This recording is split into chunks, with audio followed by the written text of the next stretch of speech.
Hello guys, आप सभी का कृष्णा ग्रुप ऑफ कॉलेज में स्वागत है। हमारा जो बीएड पाठ्यक्रम है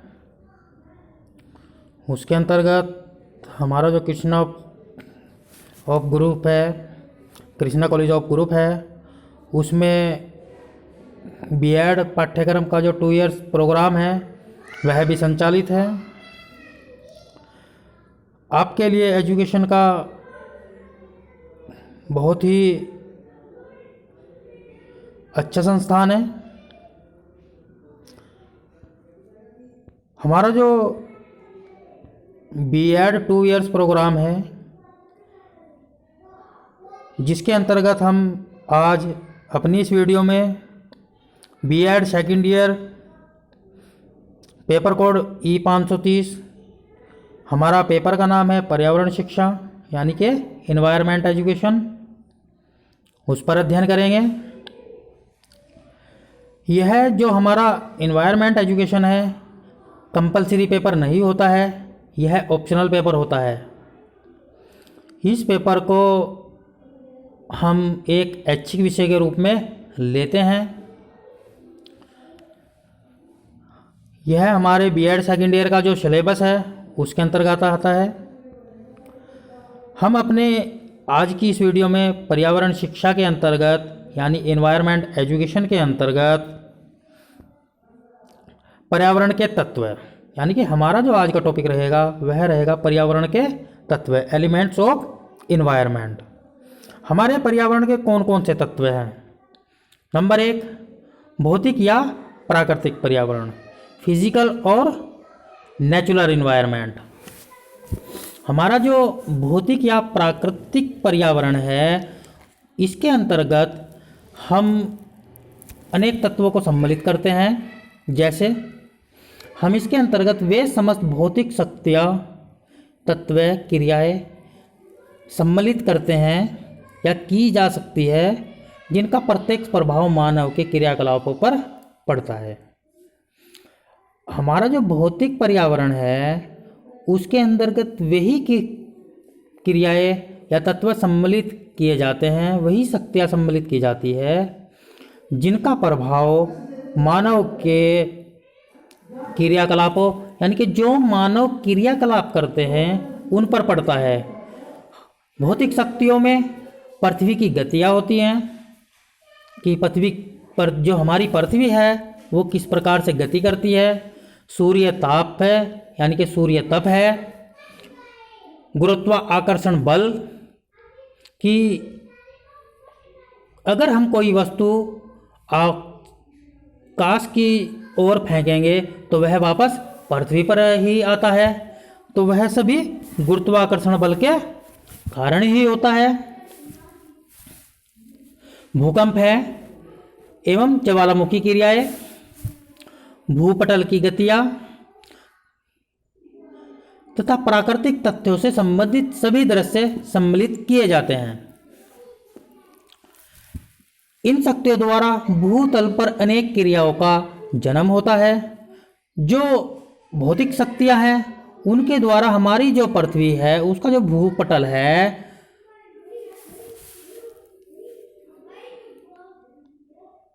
हमारी ये पृथ्वी है उसका जो भूपटल है, भूतल है, उस पर अनेक क्रियाओं का जन्म होता है यानी कि अनेक क्रियाएं उभरकर सामने आती है जिनमें पर्यावरण के तत्वों का जन्म होता है। यानी कि इसी वजह से जो पर्यावरण के तत्व होते हैं वह पनपते हैं, जन्म होता है उनका।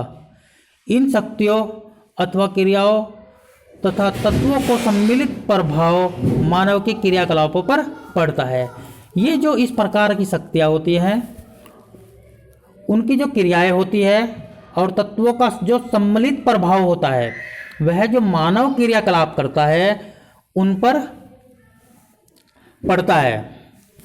भौतिक क्रियाओं में भूमि का अपक्षय होना, जो हमारी भौतिक क्रियाएं होती है उसके अंतर्गत भूमि का अपक्षय होना, अपर्दन होना और निक्षेपण होना, ताप विकिरण, संचालन, संवहन, वायु एवं जल की गतियों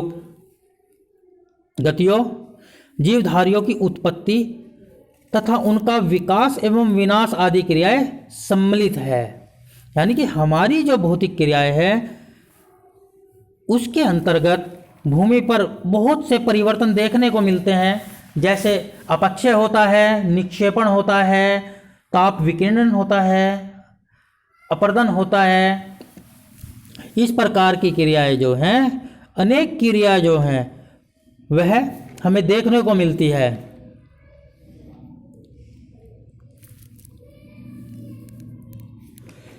जो ये क्रियाएं हैं, इससे प्राकृतिक वातावरण अपनी अनेक क्रियाओं का क्रियान्वयन करता है, यानी कि अनेक क्रियाएं करता है। हमारा जो प्राकृतिक वातावरण है वह इस प्रकार की क्रियाओं से अनेक क्रियाएं करता है, अनेक प्रकार से काम करता है, जिनका प्रत्यक्ष प्रभाव मानव के क्रियाकलापों पर पड़ता है। भौतिक पर्यावरण के तत्व, यानी कि हमारा जो भौतिक पर्यावरण है उसके तत्व कौन कौन से हैं, इन सभी के बारे में हम जानकारी लेंगे। इनकी उत्पत्ति एवं विकास धरातल पर, जो हमारा धरातल है, पृथ्वी का जो धरातल है, विभिन्न शक्तियों और प्रक्रियाओं के फलस्वरूप होता है।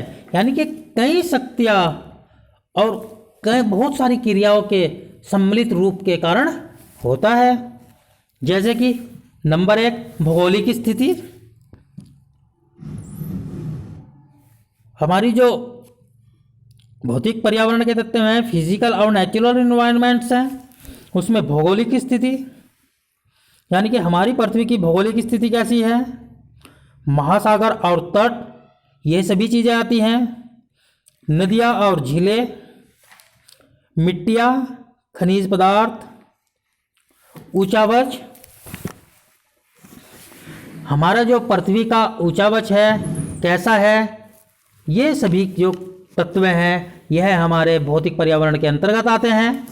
भूमिगत जल, हम भूमिगत जल के बारे में भी भौतिक पर्यावरण के तत्व के रूप में लेते हैं। देशों का जो आकार एवं विस्तार है, हमारे जो जितने भी देश हैं उनका आकार है, उनका विस्तार है, कहाँ तक फैले हुए हैं, वह किस आकार के हैं, यह सभी, इन सभी को हम अपने भौतिक पर्यावरण के तत्वों के रूप में जानते हैं। जलवायु, हमारी जो जलवायु है इसके बारे में भी हम अपने इनको भौतिक तत्वों के रूप में मानते हैं। हमारी जलवायु के अंतर्गत तापमान आता है, वर्षा, आर्द्रता आदि ये सभी चीज़ें रखी जाती हैं। फिर हमारा है प्राकृतिक वनस्पति।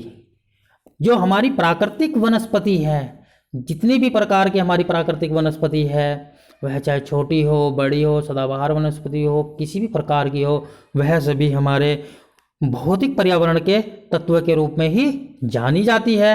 और अंत में है हमारे जैविक तत्व। जितने भी हमारे जैविक तत्व हैं उन्हें भी हम भौतिक पर्यावरण के तत्व ही मानते हैं। इन सभी तत्वों द्वारा हमारा जो प्राकृतिक पर्यावरण है उसका निर्माण होता है। इन सभी का सम्मिलित एवं व्यापक प्रभाव मानव जीवन पर अवश्य ही पड़ता है। यानी कि जितने भी ये तत्व हैं इन सभी का प्रभाव मानव जीवन पर किसी ना किसी रूप में अवश्य पड़ता है। ये सभी तत्व मानव के लिए, जितने भी ये तत्व हैं ये सभी के सभी मानव के लिए महत्वपूर्ण होते हैं। और यह प्रकृति के द्वारा प्रत्येक मानव को निःशुल्क उपहार के तौर में दिए जाते हैं। यानी कि जितने भी यह तत्व है यह सभी मानव के लिए बहुत ही अधिक महत्वपूर्ण होते हैं। और हमारी जो प्रकृति है, हमारा जो नेचर है, वह इन सभी तत्वों को मानव को निःशुल्क यानी कि फ्री में उपहार के तौर पर देते हैं। हमारे प्रोफेसर हर्बर्टसन महोदय हैं, उन्होंने देखो क्या कहा है।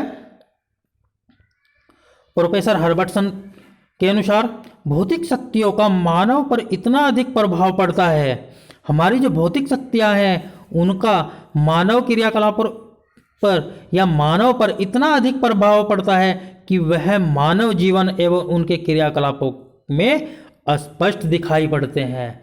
यानी कि जो ये प्रभाव है, इस प्रकार का प्रभाव हमारे मानव जीवन पर या मानव पर इतना पड़ता है कि इसे हम स्पष्ट देख सकते हैं, या इन क्रियाकलापों को जो इस प्रकार की होती है वह स्पष्ट दिखाई देती हैं। हमारा नेक्स्ट पॉइंट है सांस्कृतिक या मानव निर्मित पर्यावरण। हमारा जो नेक्स्ट पॉइंट है वह है सांस्कृतिक या मानव निर्मित पर्यावरण। प्राकृतिक पर्यावरण को मनुष्य ज्ञान विज्ञान एवं तकनीकी विकास द्वारा परिवर्तित कर उन्हें अपने अनुरूप ढालने का प्रयास करता है। जो हमारा प्राकृतिक पर्यावरण है, उस पर्यावरण को जो आज का मनुष्य है इस आधुनिक युग में, वह जो ज्ञान विज्ञान एवं तकनीकी विकास के द्वारा परिवर्तित कर, यानी कि उन्हें बदलकर जो आज की तकनीकी है, जो ज्ञान विज्ञान है, उसका प्रयोग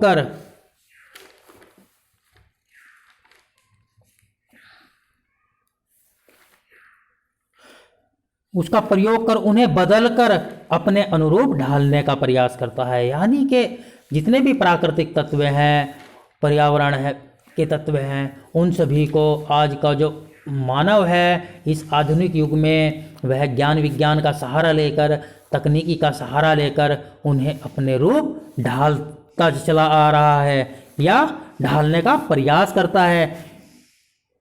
वह मानव एक सजीव तथा क्रियाशील इकाई है, क्योंकि मानव जो होता है वह सजीव है और एक क्रियाशील इकाई है।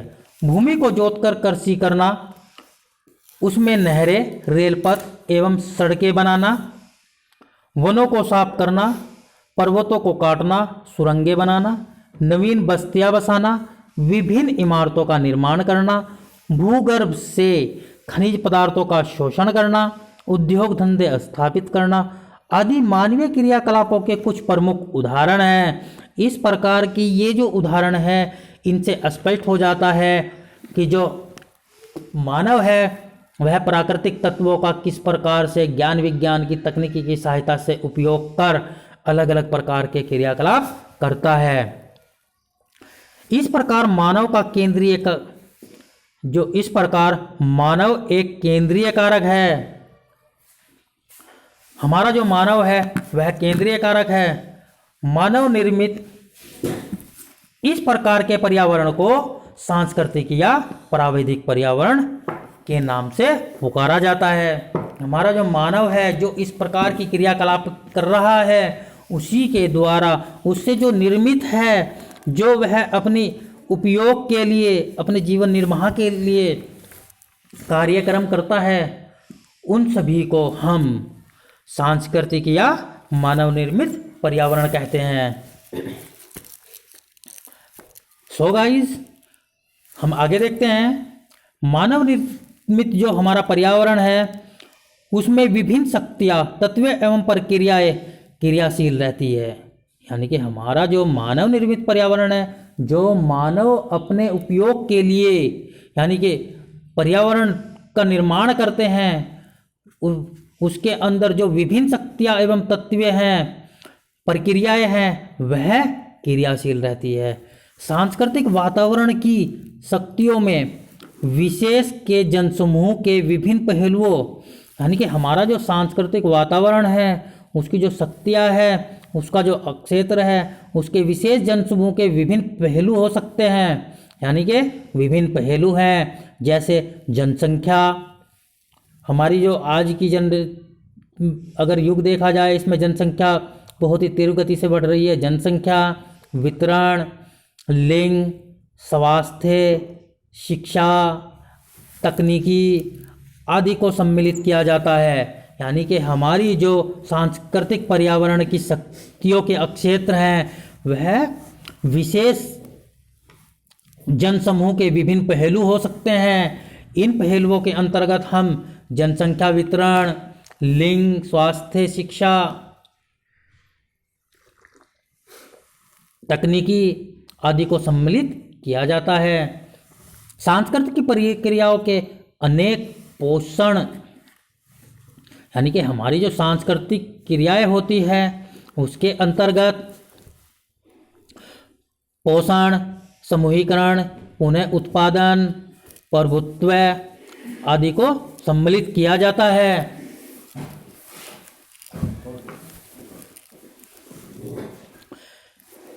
हमारी जो सांस्कृतिक प्रक्रियाएं हैं उसके अंतर्गत हम जो हमारा समूहीकरण है, उत्पादन है, प्रभुत्व है, उस स्थापन है, प्रवास है, पृथक्करण है, अनुकूलन है, समायोजन है, विशेषीकरण तथा अनुक्रमण आदि सम्मिलित किए जाते हैं।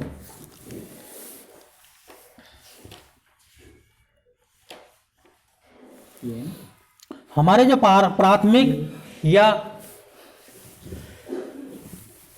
वातावरण के तत्व है, इसी के अंदर हमारे जो प्राथमिक या वातावरण के तत्व होते हैं उसके अंतर्गत हम भोजन, वस्त्र एवं आवास को रखते हैं। हम भोजन, वस्त्र और आवास का अध्ययन करते हैं।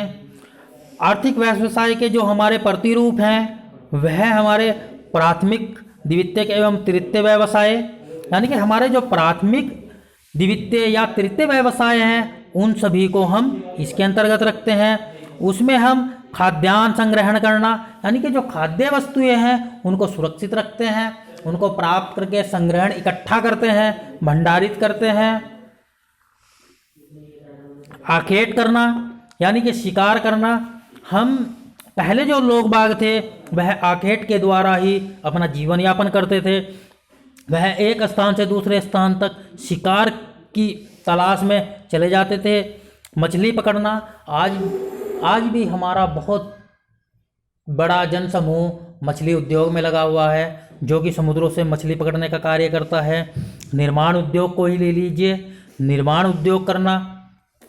हम अपने आर्थिक व्यवसाय के रूप में जो हमारा व्यवसाय है, काम है जिससे हमारी जीविका चल सके, उसके अंतर्गत हम निर्माण उद्योग में लग जाते हैं। परिवहन है, हमारा वाणिज्य है एवं व्यापार है, और विभिन्न सेवाएं हैं, यानी कि अलग अलग प्रकार की बहुत सारी सेवाएं देते हैं। इन सेवाओं के द्वारा ही हम अपना जीवन यापन करते हैं। तकनीकी प्रतिरूप के अंतर्गत हम तकनीकी प्रतिरूप के अंतर्गत भी कार्य कर रहे हैं। यह यंत्र उपकरण है, यातायात एवं संचार के साधन हैं। हमारा जो सामाजिक आवश्यकताएं हैं वह शिक्षा, भाषा, धर्म, दर्शन, कला एवं साहित्य है। हमारे जो सामाजिक आवश्यकताएं हैं, हर मनुष्य की कुछ ना कुछ सामाजिक आवश्यकताएं होती हैं जिसके अंतर्गत वह काम करता है। बिना सामाजिक आवश्यकताओं के वह कुछ भी नहीं कर पाता है। इन्हीं सामाजिक आवश्यकताओं के लिए मनुष्य दिन रात लगा रहता है। तकनीकी का प्रयोग कर जो हमारे पर्यावरण के तत्व हैं उनका उपयोग कर अपने अनुसार उनको ढालता है। किसके लिए? अपनी जो सामाजिक आवश्यकता है, अपनी जो दैनिक आवश्यकता है, उन सभी के लिए।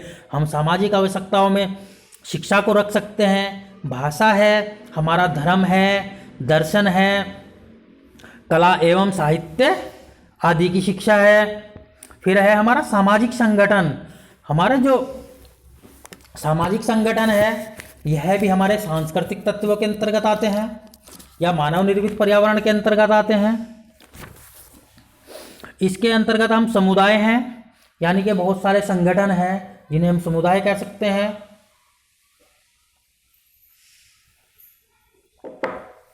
प्रबंध समितियां हैं, सहकारिता है, घर परिवार है, और सामाजिक प्रथाएं, लोक रीतियां आदि। यानी कि जो हमारा सामाजिक संगठन है उसके अंतर्गत हम सामाजिक प्रथाओं को रखते हैं, लोक रीतियों को रखते हैं, और जो हमारी प्रथाएं हैं उन्हें रखते हैं। हमारा जो घर परिवार है, घर परिवार किस प्रकार से चलाना है, उसकी ज़रूरतें क्या है, उन सभी का ध्यान हम अपने सामाजिक संगठन के अंतर्गत रखते हैं। फिर हमारा अंत में है लास्ट पॉइंट, राजनीति। राजनीति भी हमारा जो मानव निर्मित पर्यावरण है उसी का एक हिस्सा है। यानी कि राजनीति में हम जो हमारे राज्य हैं उनके बारे में देख सकते हैं। सरकार है या राज्य सरकार या केंद्र सरकार को मान लीजिए संपत्ति है, हमारे पास कितनी संपत्ति है, हमने किस प्रकार से इकट्ठा की है। कानून है, शक्तियां हैं जो हमें संविधान के द्वारा शक्तियां प्राप्त हैं, वह सभी कि हम किस जगह पर किन शक्तियों का प्रयोग कर अपने हक के लिए लड़ सकते हैं।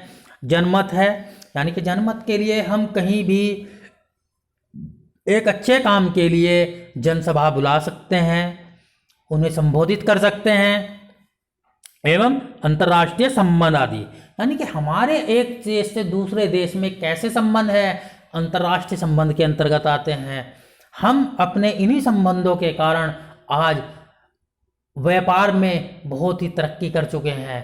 अगर हमारे पड़ोसी देशों से संबंध खराब होंगे तो हमें व्यापार में भी बहुत ज़्यादा नुकसान होगा, जिससे हमारे राष्ट्र का नुकसान होगा। हमारा जो राष्ट्र है वह उन्नति नहीं कर पाएगा। इसीलिए हमें अपने पड़ोसी देशों से भी यानी कि संबंध रखने चाहिए, और जिससे कि हमें व्यापार में सुविधा हो सके। सो गाइस, हमने आज जो हमारा बीएड पाठ्यक्रम है 2 वर्षीय प्रोग्राम है, उसके अंतर्गत जो बीएड सेकेंड ईयर में हमारा ऑप्शनल पेपर होता है पेपर कोड E503, उसके अंतर्गत हमने पर्यावरण शिक्षा जो है हमारा जो पेपर कोड है E503, उस पेपर का नाम है पर्यावरण शिक्षा। सो हमने उसके अंतर्गत आज पर्यावरण के जो तत्व है एलिमेंट्स ऑफ एनवायरनमेंट है उनका अध्ययन किया। हम अपनी नेक्स्ट वीडियो में नए टॉपिक के साथ आपको जल्द मिलते हैं। सो आप सभी का धन्यवाद।